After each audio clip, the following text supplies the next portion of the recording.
Hey everyone, welcome back to the channel. It's been a little while since my last video.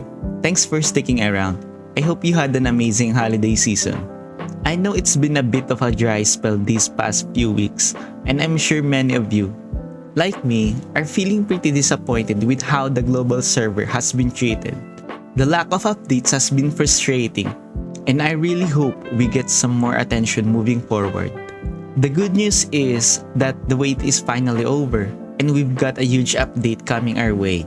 Let's break down everything that's coming with the January 23rd update. Starting off, we have a new character, June, a dark attribute long-range magic attacker.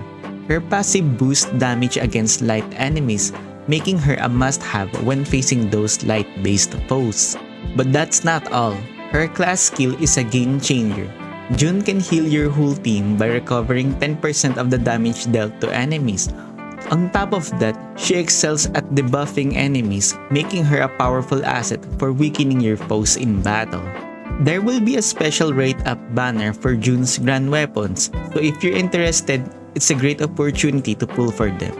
Personally, I'm aiming to get a copy of her SSR Gran Weapon, Douglas, as it's a key part of her kit. For those who are spending big, Gabby is a top pick. She's incredibly strong in PvP and a must-have for whales.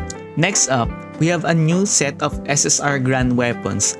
These are the ancient Gran Weapons in the JP version, and they're called Mythic Gran Weapons here on Global.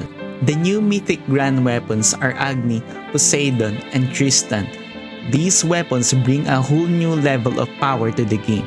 So let's dive into what makes them so special. Agni's Unleashed skill provides a knockdown debuff and burn, adding an additional AoE knockdown to Myrte's AoE knockdown skill, giving you a total of 2 knockdowns. Plus, it boosts damage against wind-type monsters, making it an excellent addition to your team. Next is Tristan. His abilities reduce enemy defense, stun foes, and increase damage against earth-type monsters, making him quite powerful. Last but not the least is Poseidon. Probably the strongest in this lineup. Not only does he provide a shield and heal your team, but he also increases damage against fire monsters, making your Seriad even more OP if you ask me. That's it for the new Mythic Gran Weapons. We also have 5 new artifacts, but honestly, they aren't that important, and I wouldn't recommend pulling for them. Next up, we've got the Chapter 8 update. This chapter mainly features light element enemies, but just like Chapter 7, you'll still encounter other element types as well. Also, there are new SSR accessories added. With the Chapter 8 update, we also get the introduction of the Keystone System. You can start upgrading your Keystone once your SSR Gran Weapons reaches its full limit. This provides extra stats and is essential for tackling PvE content. The patch notes mention that the Keystone can be upgraded up to Tier 2, which is a great news for F2P players as it won't drastically impact PvP at this stage. It's a nice addition to boost your PvE progression. Next up, we have a new ultimate incursion boss, Eligos. Unlike the previous Verti boss, this one is actually doable. I honestly don't know why they added Verti as a boss before, considering there was no way players could realistically defeat it. Eligos seems like a much more manageable challenge. Next up, we finally got an update for the Skirmish. Gran Saga is heavily reliant on gold, so this is definitely a good news for farming. Also, they've updated the Abyssal corridor. With the increased difficulty, this is a much needed change for farming elemental crystals, which are crucial for Keystone Enhancement.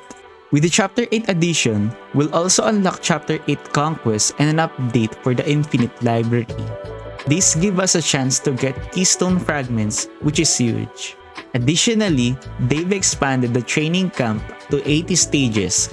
Hopefully, we'll be able to make it through most of them with the help of Keystone upgrades. Now, moving on to the Night Order rewards, this is where I'm having some issues. They've reduced the Keystone reward to just 5 fragments instead of giving a complete Keystone like we saw in the JP server. That's definitely a disappointment. Anyway, let's move on to the next update. They've added special stories for June and Zerka.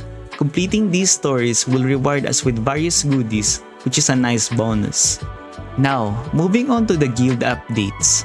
First, we have another schedule for Parvane, the Guild vs Guild PvP event. And this time, the enhancement buff is for water elements. Pretty sure Seriad will dominate in this one. Next, new details about the upcoming sealed altar boss, a fire element boss, Cerberus. This is a great timing since we have now Poseidon to counter it effectively. Lastly, the Trial of Kings will feature a light element boss, Gennaro. With 2 strong dark element characters now available, we should be able to achieve some impressive score this time around. Coming up next, we have a brand new Valentine themed costume, and it's absolutely adorable. I'm definitely getting this one. On a less exciting note, there is an update regarding the Galaxy Store service which will be terminated soon. Additionally, the game will discontinue language support for Indonesian and Thai. This is disappointing for players in those regions, and I hope there will be a better support alternatives in the future. Last on our list, we have several exciting events lined up. First, there's the June launch celebration and growth event, similar to what we had with Orte before. Then we have the Valentine story event, which should be fun and engaging, along with the Neneto prize draw event. Let's hope these events come with some decent rewards because let's face it, we could really use them right now. Additionally, we'll be getting a new battle pass for this patch. Hopefully they'll buff the rewards because let's be honest, the current ones aren't that great. There are also some updates regarding the new Gran Weapon and artifact banners. Lastly, we've got some bug fixes included in this patch.